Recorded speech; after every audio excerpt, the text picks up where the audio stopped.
Haleluya, shalom. Puji Tuhan, haleluya. Immanuel, Tuhan beserta kita. Pagi ini Minggu 28 Juni tahun 2020. 3 bulan kurang lebih kita beribadah di rumah saja. Dan ini hari terakhir kita beribadah di rumah karena minggu depan tanggal 5 Juli terkhusus buat anak-anak Tuhan yang ada di gereja pemulihan di sekitarnya. Kita akan mulai ibadah di gedung gereja dengan protokol kesehatan yang sangat ketat. Ya, puji Tuhan ya. Segala sesuatu ada waktunya. Nah, pagi ini saya akan bicara tentang suatu kebenaran firman Tuhan yang terambil dalam Yeremia 29 ayat yang keempat dan sampai ayat yang ke-7. Ya, mari kita lihat sama-sama Yeremia pasal 29 ayat yang keempat sampai ayatnya yang ke-7. Demikian firman Allah, Yeremia pasal yang 29 ayat yang keempat mulai. Oke, ya. Beginilah firman Tuhan semesta alam, Allah Israel, kepada semua orang buangan yang diangkut ke dalam pembuangan dari Yerusalem ke Babel. Ayat 5, dirikanlah rumah untuk kamu diami, buatlah kebun untuk kamu nikmati hasilnya, ambillah istri untuk memperanakkan anak laki-laki dan perempuan, ambilkanlah istri bagi anakmu laki-laki, dan carikanlah suami bagi anakmu perempuan, supaya mereka melahirkan anak laki-laki dan perempuan, agar di sana kamu bertambah banyak dan jangan berkurang. Ayat 7, usahakanlah kesejahteraan kota kemana kamu aku buang, dan berdoalah untuk kota itu kepada Tuhan, sebab kesejahteraannya adalah kesejahteraanmu. Haleluya. Saya kasih tema pagi ini, minggu ini, jadilah kuat supaya engkau bertumbuh dan jadi berkat. Minggu lalu saya bicara tentang jadilah kuat. Paulus menasihatkan kepada anak rohani Timotius supaya kuat. Hanya orang kuat yang bisa memimpin, hanya orang kuat yang bisa bertahan, hanya orang kuat yang bisa menyelesaikan masalah-masalah yang besar, masalah-masalah yang luar biasa. Hanya orang kuat yang didatangin orang, ya. Hanya orang kuat yang bisa menanggung begitu banyak beban, ya. Menjadi berkat bagi segala bangsa. Jadi jadilah kuat. Paulus menasihatkan kepada anak rohani Timotius supaya dia jadi kuat, jangan lemah, ya. Nah, kali ini saya bicara tentang jadilah kuat supaya engkau bertumbuh dan jadi berkat. Saya mengajak kita untuk kuat. Kemarin kita kuat karena Tuhan mengasihi kita, ya. Jadi kemarin kita kuat karena Tuhan mengasihi kita. Hari ini kita kuat yaitu karena Tuhan tidak meninggalkan kita, ya. Hari ini kita kuat karena Tuhan tidak meninggalkan kita. Besok kita akan tetap kuat. Kenapa? Karena Tuhan tidak akan meninggalkan kita. Jadi percayalah itu. Kemarin kita kuat karena Tuhan mengasihi kita. Hari ini kita kuat karena Tuhan tidak meninggalkan kita. Besok kita akan tetap kuat karena Tuhan tidak pernah meninggalkan kita. Nah, firman Tuhan yang kita baca dalam Yeremia pasal 29 ini adalah firman Tuhan kepada bangsa Israel yang dibuang ke pembuangan di Babel, ya. Jadi mereka dibuang, ada sekitar puluhan tahun mereka ada di Babel sana. Mereka dibuang, orang-orang pintar, orang-orang pandainya diambil, diangkut semua, ya, dibuang, ya, ke Babel. Ada suatu suku di Suriname, orang-orang Jawa, yang pada sekitar abad ke 1800-an kurang lebih, itu diangkut oleh Belanda untuk dipekerjakan di Suriname. Sampai sekarang mereka masih ada, dan lucunya mereka tidak begitu tahu bahasa Indonesia, mereka hanya tahu bahasa Jawa dan masih lancar. Kalau kita lihat di Kempot sangat laris ke sana. Seperti itu suatu bangsa itu, bangsa Israel ada waktu mereka dibuang ke Babel, dan di Babel itu mereka merasa gimana ya, di negeri orang lain. Ada ketakutan, ada kekhawatiran. Tapi Allah berkata, ya, di dalam ayatnya di dalam Yeremia 29 ayat 4, firman Tuhan berkata, ya, beginilah firman Tuhan semesta alam Allah Israel kepada semua orang buangan yang diangkut ke dalam pembuangan di Yerusalem ke Babel. Ya, dirikanlah rumah untuk kamu diami. Tuhan katakan, dirikanlah rumah untuk kamu diami. Milikilah kebun untuk kamu nikmati hasilnya. Carikanlah istri untuk memperanakkan bagimu anak laki-laki dan perempuan. Carikanlah suami buat anakmu perempuan, dan carikanlah istri buat anakmu laki-laki, dan usahakanlah kesejahteraan kota di mana kamu tinggal. Nah, pada kesempatan pagi ini saya akan bicara bagaimana supaya kita tetap kuat, bertumbuh dan jadi berkat berdasarkan konteks ayat ini, ya. Bagaimana supaya kita tetap kuat, bertumbuh dan jadi berkat. Yang pertama, dirikan rumah untuk kamu diami. Penting kita mendirikan sebuah rumah, ya, rumah tangga. Supaya apa? Di situ rumah tempat kita berkumpul, tempat kita membangun anak-anak kita. Bicara rumah bisa rumah setiap keluarga. Bicara rumah bisa bicara soal membangun gereja, ya, suatu wadah di mana berkumpul seorang bapak rohani dan anak-anak rohaninya, ya, dibangun, dibina di sana. Nah, di firman Tuhan berkata, dirikanlah rumah untuk kamu diami. Jadi supaya kuat kita harus punya rumah, kita harus punya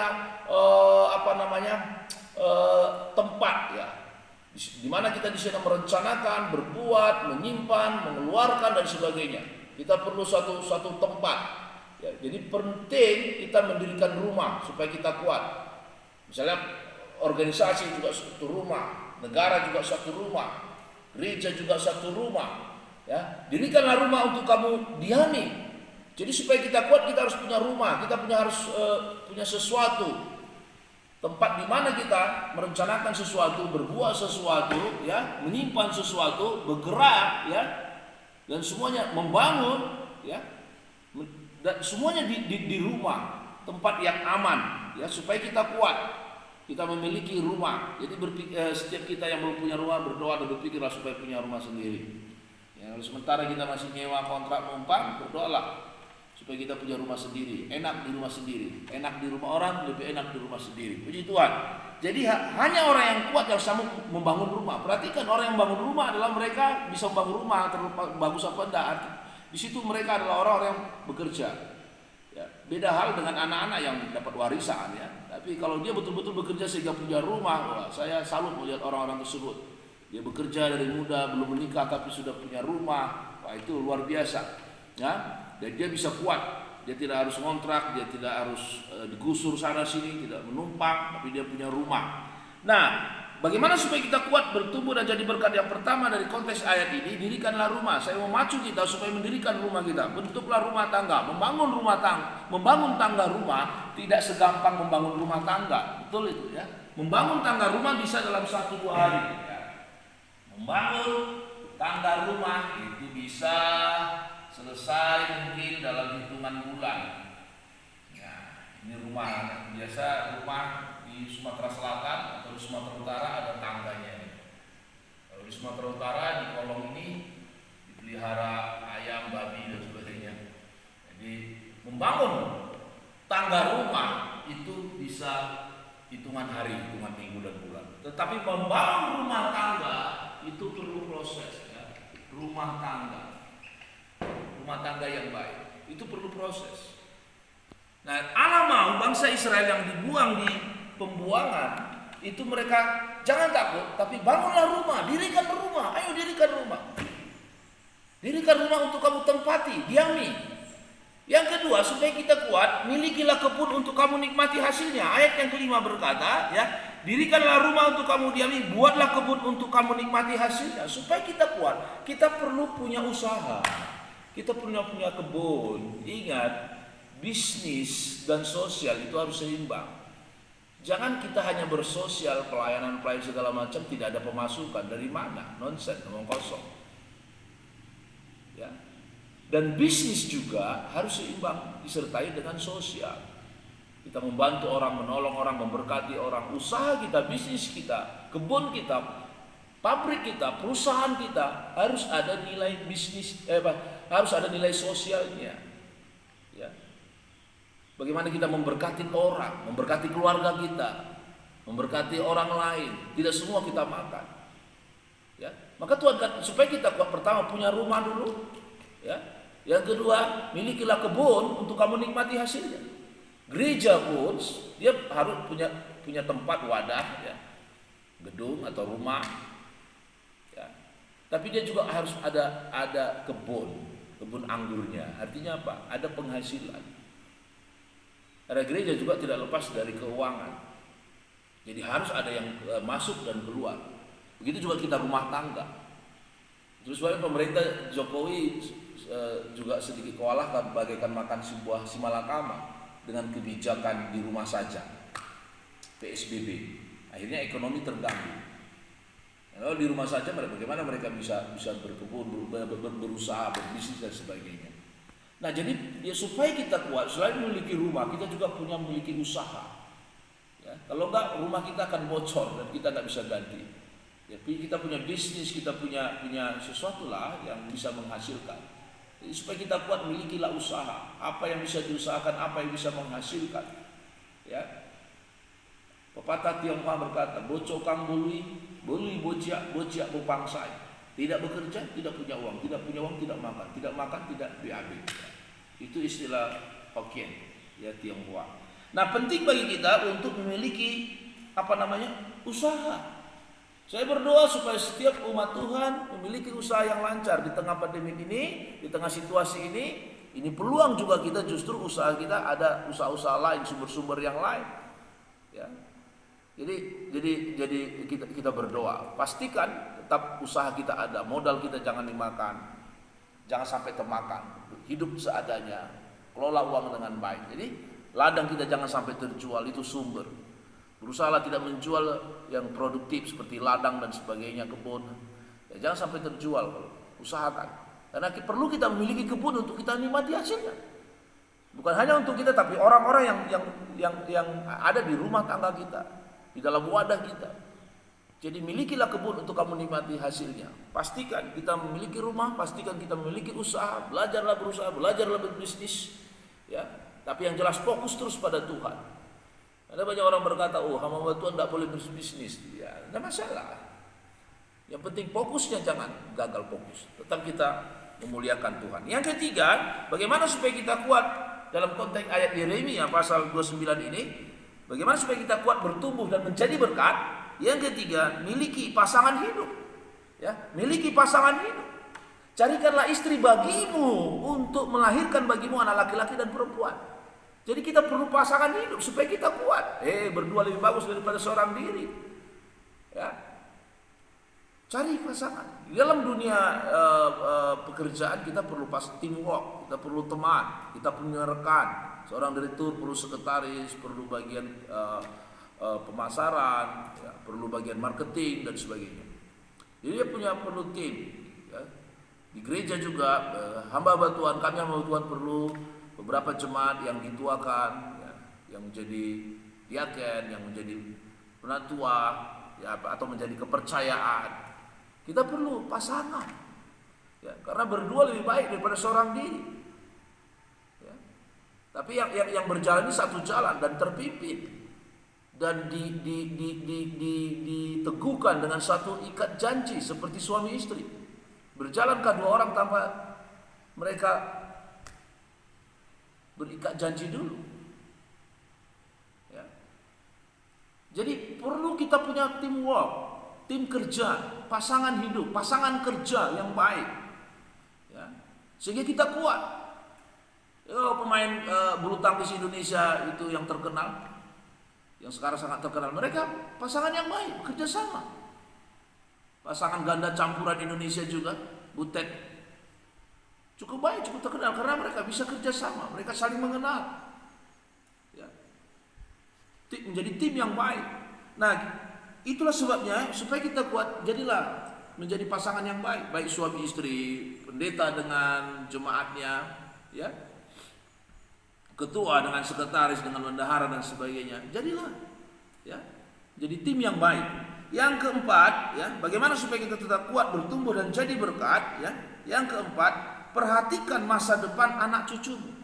Ya, dikatakan di situ, ya, ayat yang ke-6, ambillah istri untuk memperanakkan anak laki-laki dan perempuan. Ambillah istri bagi anakmu laki-laki dan carikanlah suami bagi anakmu perempuan supaya mereka melahirkan anak laki-laki dan perempuan dan di sana kamu bertambah banyak dan jangan berkurang. Jadi supaya kita kuat, kita perlu perhatikan masa depan anak cucu kita atau masa depan anak buah kita. Kalau kita memimpin suatu perusahaan, kita harus perhatikan masa depan anak-anak buah kita, orang-orang kita pimpin. Lalu kita sebagai hamba Tuhan, kita memperhatikan anak-anak rohani kita, jemaat kita. Orang-orang yang kita pimpin, orang-orang yang kita bina, kita perhatikan masa depan mereka. Tidak hanya masa depan di bumi, juga masa depan di surga. Anaknya, cucunya, semua keluarganya, kita juga memperhatikan. Kita memikirkan bagaimana supaya mereka punya masa depan yang cerah. Maka Alkitab berkata, carikanlah istri. Ya, ya. Carikanlah istri. Kita bacain. Ya, ayat 6. Ya. Ambillah istri untuk memperanakkan anak laki-laki dan perempuan. Ambillah istri bagi anakmu laki-laki. Artinya ambil istri buat anakmu laki-laki. Menarik di sini, kalau untuk istri anak laki-laki kita tinggal ambil. Artinya apa? Ya siapa aja bisa. Karena yang utama adalah suami. Anak laki-laki kita itu yang utama baik sebagai pemimpin, istrinya ya tinggal. Ya memang yang seiman ya, yang sepadan. Tapi tidak sulit. Dikatakan dia ini ambillah, ya ambillah. Tetapi untuk suami bagi anak kita perempuan, ya carikan. Coba lihat ya. Ambillah istri untuk memperanakkan anak laki-laki, tinggal ambil. Ambilkan istri bagi anakmu laki-laki dan carikan suami bagi anakmu perempuan. Carikan suami bagi anakmu perempuan. Untuk anak perempuan kita, karena dia akan dipimpin oleh seorang laki-laki, kita nggak asal ambil. Carikan yang terbaik. Cari pasangan yang seiman, yang sama-sama saudara rohani.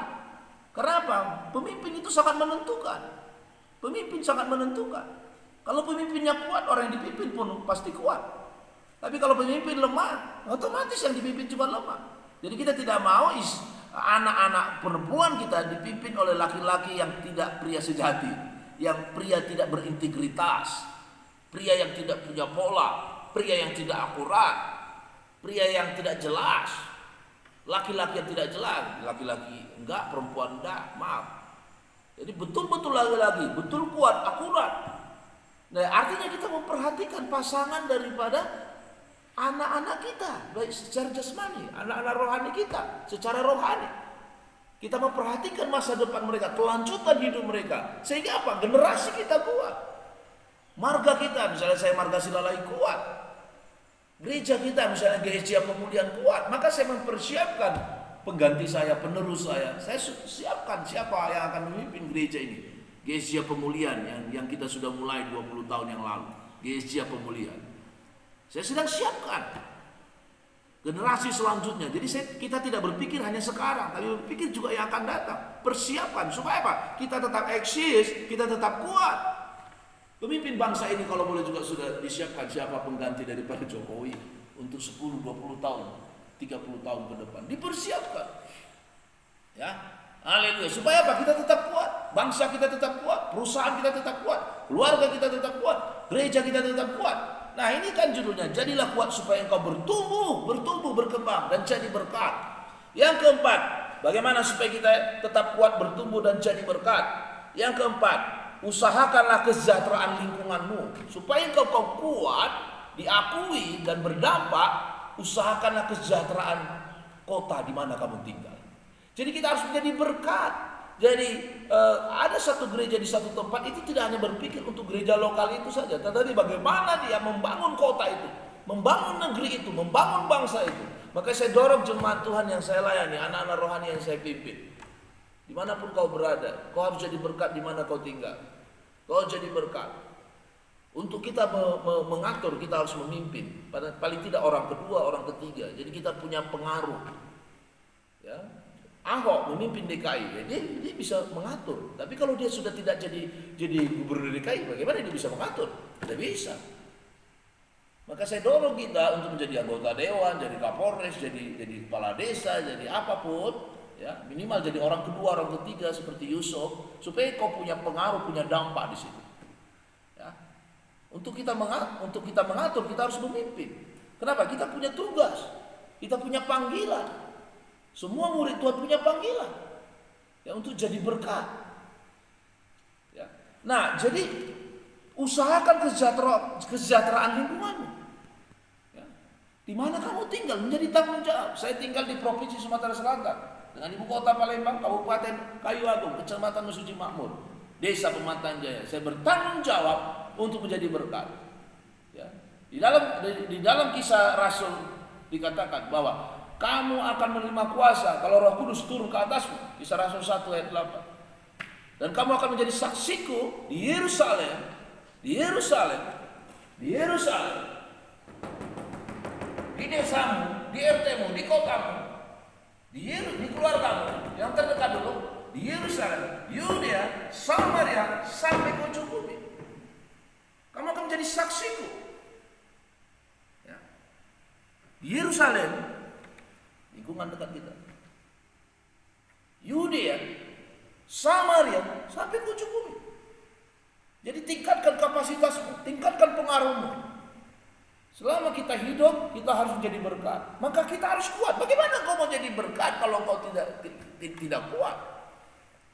Saya akan berusaha tetap kuat. Kuat secara ekonomi, kuat secara kesehatan, kuat secara intelijensi, kuat berbagai hal, hubungan dan sebagainya. Ya. Kalau kita punya partai kita juga kuat. Sehingga tetap eksis, tetap bisa berdampak. Partai itu juga perlu ada keuangan. Ya, orang-orang udah jadi, ya mungkin bantu dalam dana dan sebagainya. Nah, jadi usahakanlah kesejahteraan lingkungan di mana kamu tinggal. Usahakan. Bagaimana usaha kita? Bagaimana peran kita? Ya. Yang keenam, berdoa untuk kesejahteraan lingkungan atau negerimu. Di ayat yang ke-7 dikatakan, di ayat yang ke-7, usahakanlah kesejahteraan kota kemana kamu buang, dan berdoalah untuk kota itu kepada Tuhan, sebab kesejahteraannya adalah kesejahteraan. Jadi berdoa buat kota. Jangan ya berdoa keliling, doakan semua. Ya, berbuat sesuatu saja. Bagaimana supaya kota kita maju, desa kita maju, lingkungan kita maju, gereja di mana kita ada di situ punya dampak buat orang lain, punya dampak buat masyarakat. Kita bangun masyarakat kita. Ya. Maka kita akan jadi berkat. Jadilah kuat supaya engkau bertumbuh dan jadi berkat. Ya. Semakin jadi berkat, semakin dekat kepada Tuhan. Ya. Jadi kita harus kuat, tidak boleh. Hanya orang-orang kuat yang bisa dekat pada Tuhan Yesus. Perhatikan level. Dari sekian orang banyak, ada beberapa orang Yahudi atau Israel. Dari sekian orang Israel, ada sekitar 5.000 yang mengikut Yesus. Ingat ketika Yesus memberi makan 5.000 orang. Kurang lebih. Mereka ikut kemana Yesus pergi, ikut sampai mereka kelaparan. Dan Yesus memberi makan, mujizat. Tidak ada makanan, tidak ada warung. 5.000 orang butuh lapar. Yesus bilang, kasih mereka makan. Tuhan, kita tidak punya apa-apa. Apa yang ada pada kita? Hanya 5 roti 2 ikan. Terpujilah Engkau, ya Tuhan Allah. 5 roti dan 2 ikan bisa memberi makan 5.000 orang, dan sisa 12 bakul. Ada katanya enggak sisa, karena tidak ada orang Batak. Jangan tersinggung orang Batak, saya orang Batak. Karena kalau ada orang Batak enggak sisa 12 bakul, dibawa pulang. Nah itu orang Batak, marga sila lahir. Kemudian dari 5.000 ada 500 pengikut Yesus. Sampai Yesus naik ke surga, terangkat ke surga, ada 500. Dan sebelum Yesus terangkat ke surga, dia bilang, kau harus menunggu di Yerusalem sampai engkau aku perlengkapi dengan seorang penolong. Engkau tidak akan menjadi seorang yatim piatu, tapi aku akan memberikan seorang penolong bagimu. Dari 500 orang, 380 pergi memberitakan Injil tanpa Roh Kudus. Tapi 120 orang pergi memberitakan Injil, akurat menerima pesan Tuhan, tetap sabar. Beberapa hari malam mereka menunggu di loteng sampai mereka diperlengkapi dengan kepenuhan Roh Kudus. Ada 120 orang. Dan dari 120 orang ini ada 12 orang inti di situ, murid Yesus. Dan dari 12 ini ada 3 yang paling dekat dengan Yesus. 3 orang. Petrus, Yohanes. Ada 3 orang. Dan ada 1 orang yang sangat sempurna. Dia tidak pernah berbuat dosa karena dia tidak lahir dari hubungan suami istri. Kita semua lahir dari daging. Maka dulu kita pernah berdosa.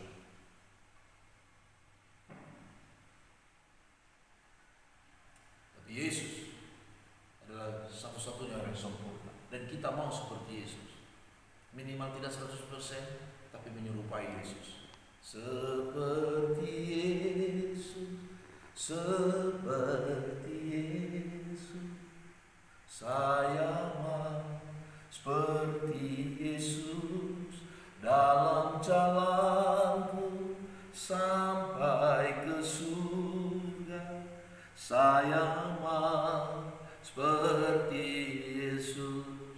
Sebelum jadi seperti Yesus, jadilah seperti Petrus dulu, jadilah seperti Yohanes dulu, Timotius dulu, Paulus dulu. Jadilah seperti Billy Graham, jadilah seperti Reinhard Bonnke, jadilah seperti orang-orang kudus yang pernah ada, jadilah seperti bapak rohaniku, jadi orang-orang yang sudah membangun aku. Jadilah seperti aku, jadilah seperti saudara rohaniku. Di dalam Roma 12 ayat 1-2, karena itu berubahlah oleh pembaharuan budimu, sehingga engkau bisa membedakan mana yang baik, mana yang benar, dan mana yang sempurna. Pertumbuhan kita harus pertumbuhan di tanah yang subur, bukan lagi di batu-batuan, bukan lagi di semak duri, bukan lagi di pinggir jalan. Terlalu jauh kita berputar ke sana dengan dasar-dasar rohani. Pertumbuhan rohani kita pasti harus di tanah yang subur, nggak ada lagi, ketinggalan jauh. Dan di tanah yang subur pertumbuhan kita bukan 30, 60, 100 kali lipat. Apalagi pertumbuhan yang 100 kali lipat, 60 kali lipat, 30 kali lipat menurun. Bukan. Pertumbuhan kita dalam Yohanes 8:8 pertumbuhan yang 100 kali ganda, 100 kali lipat. Sesuai dengan yang seharusnya. Saya terus berusaha, kita terus berusaha. Maka jadilah kuat supaya engkau bertumbuh. Sudah sampai di mana level rohani? Next level, naikkan kapasitas rohani. Haleluya. Dan kau jadi berkat. Ya, kau punya kapasitas. Ya, luar biasa. Tidak hanya ngomong, tidak hanya bicara. Terus kita bertumbuh, terus kita kuat, semakin kuat, makin bertumbuh, makin berkembang. Semakin kita menjadi berkat. Oleh kita semua orang mendapat berkat. Bukankah itu yang diberikan kepada anak-anak Abraham, keturunan Abraham? Olehmu semua kaum menjadi berkat. Siapa yang mengutuk engkau akan kena kutuk. Siapa yang memberkati engkau akan diberkati. Haleluya, puji Tuhan. Luar biasa, Tuhan berkati kita tetap kuat. Di dalam pandemi COVID-19 ini tetap kuat. Justru kita semakin kuat. Percayalah, di balik semua kesusahan ini justru ada peluang-peluang yang menjadi keuntungan bagi kita, baik secara rohani maupun secara ekonomi, dan banyak hal yang Tuhan sudah persiapkan bagi kita. Karena kita tidak boleh lemah, Tuhan memperlengkapi kita. Amerika, Rusia memperkuat tentara karena dia tahu dia punya dampak, dia punya pengaruh. Kita adalah tentara Kristus, kita percaya Tuhan jamin kita. Tuhan kirimkan makanan buat kita, Tuhan Tuhan berikan senjata, peluru buat kita untuk kita berperang. Jadilah kuat bagi tentara-tentara Kristus, supaya kita bisa melakukan pekerjaan yang banyak, pekerjaan yang luar biasa, jangka panjang.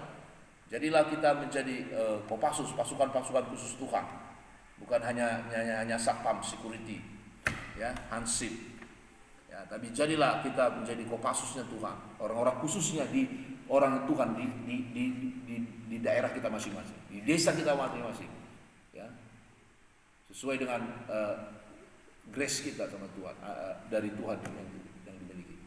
Selamat siang, Tuhan Yesus berkati. Salam sehat semua. Luar biasa, terima kasih. Beberapa minggu ini kalian mendengar khotbah saya di WA, di Facebook, karena kita beribadah di rumah. Ya, minggu depan kita beribadah di gedung gereja, dan semua sudah diatur, protokol kesehatan sudah diatur. Ya, kita akan mulai kembali bersama-sama.